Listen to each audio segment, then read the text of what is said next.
Hey guys, how's it going? Doublelift here. I've got a lot of requests to do a rankings video for NA LCS. As you guys know, it's coming up in about a week, and there's a lot of big questions about the rosters. This LCS has had a lot of changes in terms of rosters. There's a lot more resources and money coming into the scene. Venture capitalists are investing in these teams and using that money to buy some of the craziest talent, world champions like Looper, crazy top laners like Someday, and Chaser's coming over here, Flame is coming over here. There's just a lot of big changes in terms of organizations, in terms of rosters, and also there's a lot of meta changes that are just big question marks from the community. Without further ado, let's get into the power rankings. First off, my criteria for ranking these teams, okay? Roster, super important. Minute decisions a player makes, you don't want to necessarily catch them on screen, but really the small decisions a player makes have a huge rippling and butterfly effect on how many plays and at what time you can make good plays as a team. For example, a support placing a ward in a slightly different spot or at a slightly different time might completely change the pace of the game 2 minutes from that point. The same for every role, and I think roster is equal in terms of value to a team as like a team's cohesion. So that's like the second part. When there's more to a team than just those two main variables, you have to keep in mind. But to me, those are the two biggest ones, and the ones to focus on the most is, a team's roster and a team's, so to speak, cohesion and ability to work together as a team. Let's get straight into it. At number 10, let's start with FlyQuest. Now, FlyQuest has the worst name possible in NALCS. Right, let's talk about important stuff. It's Balls, Moon, High, Alltech, and Lemonation. So instead of Contracts, who they made the LCS with, Contracts now on C9, which we'll get into later. They have Moon. Moon didn't perform well last year, let's be honest. Got benched from Energy, then played on Team Liquid for a little bit, and then got replaced back by Dardoch. Anyways, Moon didn't have the greatest performance last year. He was down there with like Hard as, bottom tier jungler. But the rest of the roster is big names. You guys know them all. Balls, High, Alltech, Lemonation. Now, why are they number 10? I think when you play in the challenger scene, you generally don't get great practice. Part of it is I have a bias against challenger teams that are coming into the LCS because of all of the horribly overhyped previous times that a challenger team comes in and everyone has great hopes for them. Great example would be Renegades. They made it into LCS and they shit the bed. Another example would be Coast. They made it into LCS and they did so poorly that they got bought up by Energy. Maybe the most successful of the challenger teams so far has been Apex, who made it into the LCS, and then they went, let's see, the record was 8-10 last split. So they were 7th place. Not only that, but the rest of the teams have had significant upgrades in their rosters, in my opinion. And FlyQuest really hasn't changed much. I mean, they went from Contracts to Moon, which is probably a downgrade. So that's why I would put them at a solid number 10. So next, Echo Fox. Now, Echo Fox is interesting. We can actually see an LCS right now without an Echo Fox. If you remember the last promotion tournament, Echo Fox was actually playing in relegations, and it was 2-2 against Team Liquid Academy. And this is when the famous Piglet accidentally locking in Rammus thing happened. Became a huge meme. They had support Rammus that game, and then they lost. But Piglet actually might have carried that game if they had a different support. And instead of Echo Fox being an LCS, we could have Team Liquid Academy. So they were really close. They were really close to losing their spot, and that's why I place them so low. Now, why would I place them higher than FlyQuest, other than the fact that they have a better name, is they did get a few upgrades. Looper from RNG. We played RNG in groups also, so I know exactly how good Looper is. He's pretty good. He's also a world champion, which gives him some points in terms of experience and, sort of overall versatility as a player. And he's a big upgrade from KFO, who had probably like the lowest impact of a top laner I've ever seen. He only ever split pushed. Another upgrade I think would be between Hard, who was a bottom 2 jungler bottom 3 jungler last split, to Acadian. Now, anyone is going to be better than Hard. Even if they're from the challenger scene. Acadian, I know he was a Rengar one trick at some point. He might not perform well, he might be nervous, he might be playing poorly, but mechanically I think he's pretty strong. I've seen him play in solo queue, and his ceiling is definitely going to be higher than Hard's ceiling. And they still have Froggen, Keith, and instead of big they have Gate. Not much to talk about there. They're okay, they're just okay. And I put Echo Fox at number 9. Number 8, Envy. Envy sticks with their hilarious formula of having an American bot lane and then 3 imports top, or actually not 3 imports, 3 Koreans top. They have Seraph and Ninja as their solo lanes, and then instead of Proxen this time they have Lyra from Africa Freaks whatever. You're not gonna have great. They're gonna have a decent roster. They're not gonna have great team cohesion. Seraph might pop off some games. Lyra might pop off some games. They're gonna be all right, but you know you can't have really that great synergy when you have a Korean-speaking top side that literally just like almost can't communicate with the bot side. Seraph's English is actually surprisingly good, but I do feel like their bot lane is gonna be really isolated. The big change from bot lane was from Lod to Apollo. Whoop-de-doo, cool stuff. They're not gonna be that good compared to the rest of LCS. I mean, you guys will see the rosters this time are totally stacked. Speaking of stacked rosters, P1. Okay, P1 is a great example of a really good roster. Looks fantastic. Now how are they gonna play as a team? I think like shit. So let's go through the roster first. Zig, Inori, Ryu, Arrow, and Adrian. Zig and Inori are gonna be, you know, the staple. They stayed from P1 last time. Zig was okay, not the best. Inori was actually pretty good. And now Ryu, Arrow, and Adrian. Those are the big changes, I'd say, to P1. Ryu and Arrow are gonna be sick, man. I mean, like I know for sure those players are gonna be pretty good because in their respective regions they're really good. Ryu was pretty good in EU on H2K, and Arrow was really good on KT. And LCK is really stacked in terms of talent and competition. But the problem is Arrow is laning with Adrian. Now there's nothing wrong necessarily with Adrian.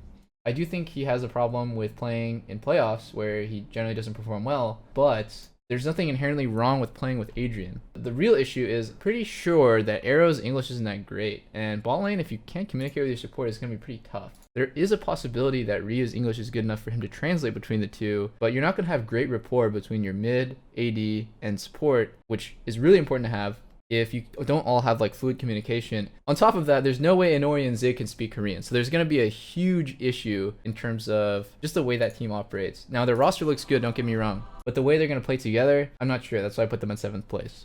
All right, next up is Immortals at number 6. Pretty hyped up roster. Flame, a lot of hype behind Flame. Dardoch, a lot of controversy around Dardoch. Pobelter, super solid player. Everyone knows Pobelter's a top mid lane player in NA. And then instead of Wild Turtle and Adrian, they have Cody Sun and Ole. You guys have probably no idea who Cody Sun and Ole is. Maybe you do. I'm going to explain. Cody Sun is a challenger player. I believe he was on Dream Team, the same team that we took Biofrost from. And it's really important when you think of a challenger player with no experience that this person needs to be able to play with someone that gives him a little bit of guidance and is able to build up together with him, because every AD carry in the LCS, every player in the LCS is going to want to get better, okay? Like, this is just how it works. You're in the LCS, you're going to improve. You're going to improve at a certain rate, okay? If you're able to have a lot of rapport with your support, you're able to improve faster because your support's going to help you bounce ideas off and you're going to grow together instead of just growing side by side. To me, that's a really important thing of playing bot lane is, you know, when I play with Biofrost, when I play with Aframu, and even back in the day when I played with Trouster, it was really important to learn together so that you can improve faster than your competition so you can get an edge on them. Now, Ole is we have a challenger AD carry from NACS. Now we have a player who played in the LMS. He's a Korean player, Ole, who, you know, I don't know too much about this guy, but I've seen that his English is actually quite good. But he comes from a different region and different culture. I'm not sure. It's a big question mark. I'm not going to say that they're not going to work well together, but it's a big question mark how much of a synergy or chemistry these guys are going to have together. On top of that, you'll never be able to outperform Huni and Reignover topside. Flame and Dardoch are going to be okay, but they're not going to be that good. So yeah, there's a big question mark in the bot lane, and they have a downgrade topside. Pobelter is just going to be a solid rock there. So I put Immortals at number 6. I think that's pretty fair, because the rest of the rosters are looking really good. Okay, number 5. Roster for Team Liquid is looking honestly average. So they got Lorlo, meh. Reignover, PogChamp. Golden Glue / Link mid, meh. Piglet and Matt bot lane. Now Piglet is PogChamp, Matt is pretty good. What does this mean for Team Liquid? They've historically been cursed with being 4th place, and they've also been cursed with having great talent and a pretty good roster all around, but just team cohesion issues. You guys probably might have watched Breaking Point or heard of Breaking Point and seen that there was always, during that year or during that season, conflict between the roster and the coach and just between the players, and just everything was just a shit show. So I think in terms of team cohesion, it's going to be a big question mark as well. Just because it's not as bad as it was last time, or might not be as bad as it was last time, doesn't mean that it's going to be great this time. Thinking about the team, they have Reignover, who was like a revolutionary player in the jungle. He super smart, super skilled, great leader, everything, whole package player. Everyone wants to play with Reignover, man. They also have Piglet, another great talent, as AD carry. But who knows? Between Lorlo, Golden Glue, Matt, these guys are going to be big. Ooh, are they going to improve super fast? Who knows? Maybe they'll have like some sort of stumbling block, some hurdling, some big obstacle in their way of improvement. Maybe their personalities will clash again. You never really know what's going to happen. They didn't really super impress me in the past. And I would be really surprised if they were able to be like top 2 or top 3 in their positions this time. I mean, Golden Glue especially has huge nerve issues. You've seen him complete some Master Challenger scene, and then when he goes and plays in promotion or on stage, he generally has a bad time. And we'll see how it works out in the end. I put them at number 5 because I think Rainover and Piglet are going to be good enough, and it's probably an improvement in terms of team cohesion from last time. So number 4 is Dignitas, the super overhyped team. Now, these guys got so much hype. People are putting them like top 2, top 3. I'd say they're pretty good. They got Someday, Chaser, and I think the most underrated part of this team is Laud and Xpecial. So let me explain why. They got Someday, Chaser, Keen, Laud, and Xpecial. Keen, maybe if somebody makes him play meta champions, he could be a good mid laner, but he just plays really stupid stuff mid lane, so he's gonna, in my opinion, he's gonna be a big source of volatility within that team, is because he does not play meta champions. Right, like if Azir is meta, he'll play the counter to Azir. If Orianna is meta, he'll play the counter to Orianna, but he will never play the actual what he perceives as the counter to those champions. This guy is not someone I would ever want to play with, just being honest, because meta champions are the most effective champions for the patch. Just play them first, learn how to play them at a high level, and then maybe, if your team allows you, play the counter. This guy always plays the counter. And I hate that. I hate the players who want to be, the old, like they have like Void Boys syndrome from like season 3 where they want to play like unique and cool stuff. It just seems gimmicky and cheesy and never really successful. All right, there goes my tirade on Keen. Let's talk about this roster, and let's talk about what I think is a huge point of it. Someday and Chaser are huge pickups for this team. By the way, Dignitas is Apex from last time they got bought out. So if you're wondering why Dignitas is back in the LCS, it's just Apex rebranded back to Dignitas. Someday and Chaser, these guys are really sick. Someday, one of the best top laners in the world, and Chaser has historically been, touted as a great jungler in LCK, and also people say that he was like stuck in the hell and his team sucked. We'll see about that, but I do think he's really good. And these players are top tier Koreans. They did not skimp out on the paychecks for this team. They got a great top side already. We've seen Huni and Rainover how much they can do for a team. Someday and Chaser are going to do something similar. I think Someday and Chaser might be the new Huni and Rainover of this split. So keep an eye out for that. Right, that combo was able to help them go 17-1 in the regular split. Now Laud and Xpecial. Okay, wow. You're never gonna expect me to say this, but I think this bot lane is actually gonna be really good. Last split, Xpecial had to play with Apollo. Xpecial is a really aggressive support, and he likes to go for kills. He is a playmaker. He is not as bad as people say, and I think he's pretty solid. Obviously, he has some mechanical issues, and he does like flub up some stuff sometimes. But overall, I think he's a really measured, experienced player. And he's a playmaker, okay? So pairing him up with Apollo is a no-go. That's why their bot lane wasn't super impactful last time. But I think Xpecial and Laud could actually be really good. Looking at all the bot lanes in LCS this time around, I would put Laud and Xpecial definitely at a top 5 bot lane. And paired with this top side of Someday and Chaser, that's why I put them at number 4. Because the team makes sense, okay? The team makes sense. They have this really strong Korean top side, and then they have a bot lane that's self-sufficient enough and strong enough that they don't necessarily need to communicate with this godlike topside. They just need to follow their lead. But they're not going to be a number 1 team like people say, like the super team. Number 3, I put CLG. This is going to cause a lot of controversy because a lot of people hate CLG, a lot of people love CLG and put them at number 1. But you got to respect the fact that this team has stuck together for 3 splits now. Like, this roster has stuck together for 3 splits. They have not changed. They're the only team that didn't change. You guys know CLG's roster. I don't have to talk about it too much. Part of the reason why I think CLG is going to be really strong is because their roster stuck together. Their coach stayed with them, and I think Tony is a really effective coach, very undervalued coach. And the team just seems like it's solid all around. They had some issues last time during the summer where they got stomped, and then they did not have a good playoffs run. Oh yeah, wait, they got 3-0'd by us. I'm actually not even trash talking. I'm just like remembering what happened. But yeah, I do think CLG is a top 3 team, and their roster seems good. I think 6-8 Afro are going to be a really strong bot lane. He is always like a big question mark for that team in terms of performance. But I think one of the most the things that people don't talk about is really like Darshan as well on top of Huhi. Sometimes Darshan plays really poorly for a period of time, for like weeks at a time. Smithy's always generally solid, but it just really the crux of that team is going to depend on Darshan and Huhi and how well they're playing individually, because the rest of the team, the way the team works as a whole, generally is really good. They have a really solid. The team makes sense. Okay, the roster, who knows? You know, sometimes Darshan and Hui play well, sometimes they don't. But the team makes sense. Like that team plays like how a team should play. Aggressively, able to come back from behind, able to close out with the lead. I mean, you've seen CLG was able to take out Rox Tigers. They have a pretty big ceiling in terms of performance.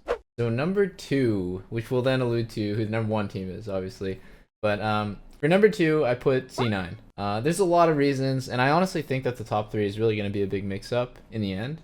So any of the top 3 teams could actually take first, but I rank them by their chances. And C9, to me, you know, they got second place in the last split. They were clearly the second best team in North America at that time during summer playoffs. And even though we beat them 3-1, I still thought they were extremely good. The reasons being their top lane Impact, he made a huge splash during the playoffs, the whole top die thing, and you know, he started shit talking and saying like C9 Impact is better than SKT Impact ever was. And this guy's a monster. I mean, I played with him at All Stars. Pretty much all of the NA All Stars will probably agree that he has actually really great communication, really great game knowledge, a great attitude, solid top laner, and that's a huge point of contention for this meta right now, which is, you know, it's very top lane focused. Season 7 seems to be the season of top lane, jungle, and mid lane, more than bot lane dominance. And not only is it important for that Impact is an English speaker and that he's really good at his position, it's mainly important that he's good at his position because Flame and Looper and Someday are all coming to North America. So the fact that they have a rock in the top lane is going to be really crucial to C9's success.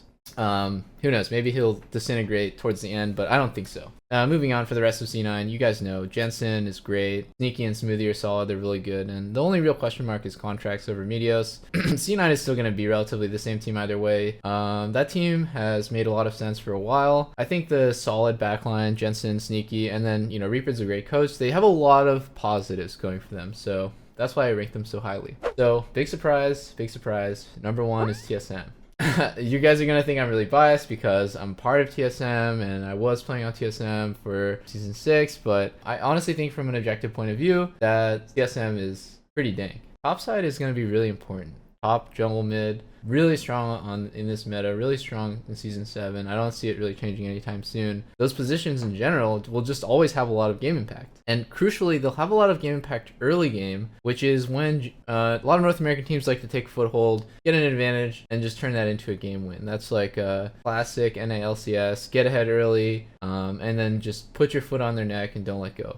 Anyways, you can definitely see Bjergsen, best NA mid laner, best probably Western mid laner, in a really good spot always, you know, like even in world rankings, he's the top mid laner. So Bjergsen, don't have to worry about that. He's gonna stomp everyone as usual. Svenskeren has had huge improvements from split to split, and I don't think that's gonna change. He's still a top jungler, and he is historically been like the Korean jungler kryptonite. Like he's always performed really well against Reignover and other Korean junglers. So then Hanser, I have a lot of faith in my boy Hanser. I think his ceiling is really high. Sometimes he has poor performances, and in those games he's generally getting camped a lot and drawing a lot of pressure top. So even in his worst games, he's generally drawing a ton of jungle pressure and never really losing his lane 1v1. Probably one of the most solid 1v1 players in North America right now, even including the new Koreans who are coming in. And then the last thing is TSM's bot lane. So how do I think that Biofrost is going to do without me? And how do I think Wild Turtle is going to do? I mean, those two players have shown that they can play at a pretty high level, and you know, individually. So putting them together and in an environment that TSM is able to foster and create, I don't think that they're going to have too much trouble at all. Just the fact that they're playing with such great players, with a great coach, in a great environment. Now, okay, I'm trying to, maybe I'm overselling TSM here a little bit. They don't have like Utopia or anything like that going, but they do have, for North American standards, I think, a really great culture. And I think that Vincent or Biofrost has learned a lot over the one split that he did play. He's definitely a motivated player. He's always ready to learn and always ready to take criticism. I don't think Wild Turtle is going to have any issues. He's generally going to play solid. I mean, if there is like a shaky or like a weak point for TSM, I would probably target bot lane. But bot lane is generally not really that easy to exploit right now anyways.